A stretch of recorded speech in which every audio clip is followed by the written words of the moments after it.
Asalaamu calaykum waraxmatullaahi wabarakaatuh. Waa mar kale barnaamijka Excelka iyo functionada 10 ugu muhiimsanaa.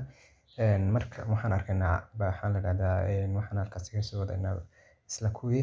waxaan arkaynaa functionkii shanaad oo ah count. Count waxaa la dhahdaa tirab fara badan marka imise tir ayaan meeshan soo dhigtaa leedahay si aad u xisaabiso halkaa 1 2 3 4 aad ka dhigi lahayd asaad u wadi lahayd waxaa la isticmaalaa functionkan la yiraahdo count adigoo markale equal to count inta tiraadid taasoo wada select garanaysid inta raad bahaysid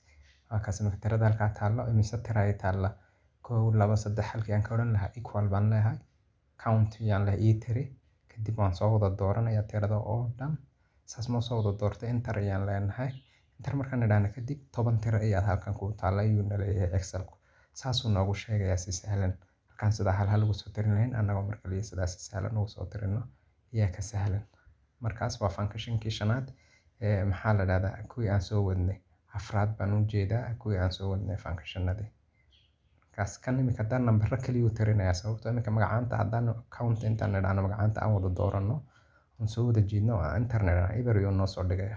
sababtoo ah wixii nambar kaliya ayuu ku tirinaya imise nambar ayaa yaala leedahay markaas saas kuwaas naga dhan yahay waad mahadsantihiin